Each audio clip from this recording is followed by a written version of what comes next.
మీకు non veg తెలుసా? ప్రపంచయాత్ర తెలుసు. సందర్భంలో ఒక మాట అన్నాడు, ప్రపంచం మొత్తం దొంగలే, మోసం చేసేవాడు తప్పు కాదు, మోసపోయేవాడు తప్పు అన్నాడు. 100%. ఎందుకంటే రియల్ ఎస్టేట్ రంగాన్ని సూపర్ మార్కెట్గా మార్చేశారు. ఎందుకంటే సూపర్ మార్కెట్లో కావచ్చు ఇవన్నీ ఏంటంటే ఆఫర్లు పెడతా ఉంటారు. కరెక్ట్. ఈ ఆఫర్ ఇదేంటంటే రియల్ ఎస్టేట్లో ఆఫర్లు ఏంటి అంటే గోల్డ్ కాయిన్స్, ఒక బైకు, ఒక గ్రాము లాంటి 10 గ్రాములు చైన్, ₹1,00,00,000 ఇన్వెస్ట్ చేసే దగ్గర వీట్ల కోసం కక్కుర్తిపడి వెళ్ళి నష్టపోతే దానికి బాధ్యులు ఎవరండి? ఇప్పటికీ ట్రెండ్ నడుస్తుంది. ఎంతవరకు కరెక్ట్? ఇప్పటికైనా ఆఫర్లు అనేది పెడుతూనే ఉంటారు వాళ్ళ సేల్స్ కోసం, వాళ్ళ టార్గెట్స్ వాళ్ళకు ఉంటాయి. సో వాళ్ళు కూడా ఇప్పుడు మన ఎవరైతే బిల్డర్స్ ఉన్నారో లేకుంటే డెవలపర్స్ ఉన్నారో వాళ్ళు రకరకాల బయట నుంచి డబ్బులు తెచ్చుకొని సో వాళ్ళు తొందరగా అయిపోవాలి, అన్ని క్లియర్ అవ్వాలని వాళ్ళు పెడతా ఉంటారు. సో అందరు తప్పు చేస్తున్నారంటే ఇక్కడ కాదు, ఇక్కడ కస్టమర్లే. ఇదేంటి అండి నాకు అర్థం కాదు రియల్ ఎస్టేట్ లో. అంటే ఎన్ని రోజులు ఇంకా మీరు చెప్పిన ఆఫర్లో పెద్దగా ప్రాబ్లం లేదు, కానీ ఇప్పుడు కొత్త ఆఫర్ వచ్చింది, మీరే షాక్ తింటారు. Year and sale. బట్టలు కాదు, సో బట్టల షాప్ లో వస్తాయండి ఇయర్ అండ్ సేల్. ఇప్పుడు కొత్త కాన్సెప్ట్ వచ్చింది. సో ఇది నేనేమంటా అంటే గోల్డ్ ఇవ్వడం ఎందుకు తప్పు కాదంట అంటే భూమికి గోల్డ్కి కనెక్షన్ ఉంది. ఓకే, ల్యాండ్ కొన్నప్పుడు ల్యాండ్ భూదేవ్ అనుకుంటే దాంతోపాటు ఒక గ్రామ్ గోల్డ్ 2 గ్రామ్స్ గోల్డ్ ఇచ్చే ఉద్దేశం వేరు కాదు, ఆఫర్ పెట్టి ఇచ్చే ఉద్దేశం వేరు. మళ్ళీ చెప్తున్నా, మీరు ఆఫర్ పెట్టి ఆ గోల్డ్ ఇచ్చారనుకో అది వేరు.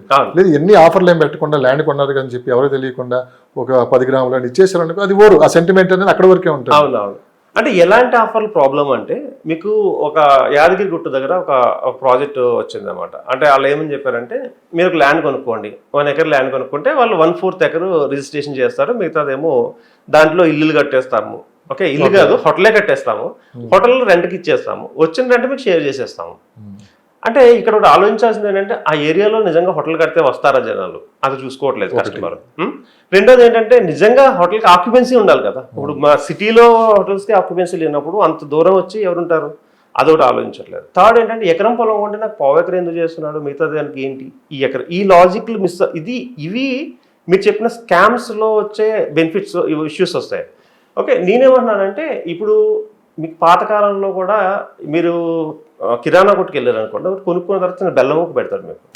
ఎందుకు అంటే దట్ ఈజ్ ఒక మీకు కొనుక్కున్న దాంట్లో ఎంత పోయినా పిల్లలుగా మనం ఉన్నప్పుడు కూడా టేస్ట్ బాగుండేది. ఓకే, ఇక్కడ ఏమంటున్నానంటే ఏది తప్పు కాదు ఏది కరెక్ట్ అని చెప్తున్నాను. ఇది చాలా తప్పు. అంటే గ్రీడీకి వెళ్ళారు అనుకోండి, నిజంగా గ్రీడీకి వెళ్ళిపోయి పెద్ద పెద్ద లక్షల్లో వచ్చేసి దానికి తప్పలేదు. అంటే మీరు 30 లక్షలు 20 లక్షలు 10 లక్షలు కొన్నప్పుడు 15,000 20,000 రూపాయల బంగారాన్ని అటాచ్ చేయడం అనేది ఒక ఎప్పటి నుంచో వస్తుంది. దాన్ని తప్పట్లేదు, ఎందుకంటే 15,000 రూపాయల బంగారం గురించి 30 లక్షలు 20 లక్షలు పెట్టుకోండు. కానీ ఇక్కడ రెంటల్ ఇన్కమ్ వస్తుందని చెప్పేసి గ్లామ్లింగ్ చేసి ఎవరైతే చేస్తున్నారో నిజంగా రెంటల్ ఇన్కమ్ ఎక్కడదంటే అది కంపల్సరీ కస్టమర్ డబ్బే.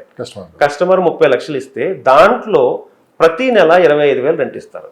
ఎప్పటి వరకు ఇస్తారంటే వాళ్ళు ఒక అమౌంట్ అంతా అక్యూములేట్ చేసుకుని జంప్ అవడానికి ఒక టైం వస్తుంది కదా, అప్పటి వరకు ఇస్తారు. ఇది చాలా చాలా చాలా డేంజర్. అంటే ఇక్కడ అత్యాసపోవద్దని నేను చెప్తున్నాను. ఓకే, ఇంకోటి అంటే ఇప్పుడు నాకు మొన్న వచ్చింది కొన్ని కంపెనీస్ ఇయర్ అండ్ సేల్ అని పెడితే అది ఇది బట్టల వ్యాపారం కాదు కదా, సో ఇయర్ అండ్ సేల్ అని ఎందుకు పెట్టారు అనిపించింది. సో అంటే ఒక్కొక్కసారి క్రియేటివ్ అనుకుంటారు కానీ అది రాంగ్ వేలో వెళ్తుంది. రకరకాల ఆఫర్స్ వస్తూనే ఉంటాయి. మనం అలర్ట్గా ఉండాలి, కొంచెం అలర్ట్గా ఉండాలి. అంటే విచ్ ఆఫర్ ఈజ్ బెస్ట్, ఏది గ్రీడీ అన్న ఆఫర్ని పక్కన పెట్టేయడం చాలా రైట్. ఓకే, మీకు offer is more than lakhs లోకి వెళ్ళిపోతుందంటే అది పక్కన పెట్టేసేయాలి. Offer is more than 50,000. Legal adviser కానీ లీగల్గా మీలాంటి ఎక్స్పర్ట్స్ కానీ 10,000 ఖర్చు పెట్టినట్టు పెట్టరు 100%. అది ఇవ్వాలా ఆలోచిస్తారు. బట్ ఇలాంటి ఆఫర్లు ఇరుక్కుపోయి పాపం చాలా మంది ఇబ్బంది పడుతున్న వాళ్ళు చూశాను. చాలా మందే వేలల్లో ఉన్నారు, లక్షల్లో ఉన్నారు, లక్షల్లోనే ఉంటారు. వేలల్లో ఎందుకంటే లక్షల్లో ఉంటారని ఎందుకంటే అంటే మాకు కస్టమర్లు వచ్చినప్పుడు ఫస్ట్ మేము లాస్ట్ టైం ఇక్కడ పెట్టి లాస్ అయిపోయాం, ఇదే డైలాగ్ వస్తుంది. ఎందుకు లాస్ అయ్యారు అని నిజంగా అనాలిసిస్ చేస్తే వీళ్ళ తప్పు కూడా ఉంటుంది. అంటే నేను వీళ్ళని అనాలిసిస్ చేసిన ఎందుకు అంటే ఒక పర్సన్ నా దగ్గరికి వచ్చాడు, నా దగ్గర ₹1,00,00,000 ఉన్నాయి, నేను పెడతా, ఇప్పుడు నువ్వు ఎక్కడ చెప్పాలి నేను అక్కడ పెడతా. ఓకే, నాకు 2 yearsలో డబుల్ వస్తుందని అగ్రిమెంట్ ఇస్తావా? నేను అన్నాను ఇది స్కామ్ అండి, నేను చేయను. ఎందుకంటున్నానంటే 2 yearsలో డబుల్ వస్తుందని ఎవరో ఎక్స్పెక్ట్ చేయగలరు. ఒక ల్యాండ్ అనేది ఈ టైంలో ఇంత కరెక్ట్గా వస్తుంది అనుకుంటే ల్యాండ్ అనేది ఎంత ప్రీమియం అయిపోయి ఉంటుందంటే మామూలు వాళ్ళు కూడా కొనలేరు ఇక, కోటీశ్వర్లు తప్ప. సో నేనేమంటానంటే అలా ఎవరైనా ఇస్తే మీకు కంపల్సరీ మోసం అవుతుంది అన్న. లేదు నాకు ఇచ్చారని చెప్పి కొన్ని ప్రూఫ్ చూపించారు. ఎన్నాళ్ళు అయిందన్న, 1.5 year అయిందన్న. 6 నెలల తర్వాత నాకు ఫోన్ చేయండి అన్న. 6 నెలల తర్వాత ఫోన్ చేయండి అంటే ఫోన్ చేసిన తర్వాత దట్ కంపెనీ విల్ బోర్డు తిప్పేశాను. మనకి చాలా నెంబర్లు ఇస్తారు చూస్తున్నాను. అదే నేనంటుంది ఏంటంటే అది 2 సంవత్సరాల్లో మీది కోటి పెడితే 2 కోట్లు ఎలా ఇచ్చేస్తారు ఒక్కటి ఆలోచించాను. ఎన్ని ఖర్చులు ఉంటాయి, ఒక ల్యాండ్ డెవలప్ చేయాలన్నా బోల్డ్ ఖర్చులు ఉంటాయి కదా, ఎలా ఇచ్చేయగలరు, అలా ఎంతమందికి ఇవ్వగలరు?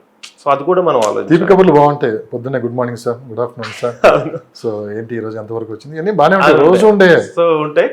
ఇలాంటివి కొంచెం స్కామ్ అని తెలిస్తే విషయాల్లోనే చాలా జాగ్రత్తగా ఉండాలి. 100%. ఫస్ట్ ఎవరైతే ఏజెంట్ ఉన్నారో లేదంటే ఎవరైతే అడ్వైజర్ ఉన్నారో వీళ్ళందరూ కూడా ఒకటి 2 సార్లు మనం చూసుకొని ముందుకెళ్ళాలి. అప్పుడే ఇంత చేసినా కానీ 70% సేఫ్ జోన్ లో ఉంటాం.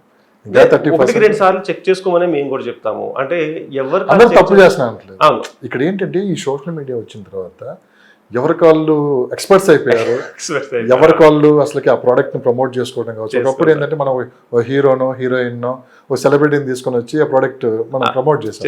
ఇప్పుడు అలా కాదు, ఎవరి ప్రోడక్ట్ వాళ్ళే ఇక్కడ మన గుండు బాస్ పుణ్యం అంటూ సో ఎవరైనా కానివ్వండి. ఇప్పుడు ఏంటంటే ట్రెండ్ మారింది.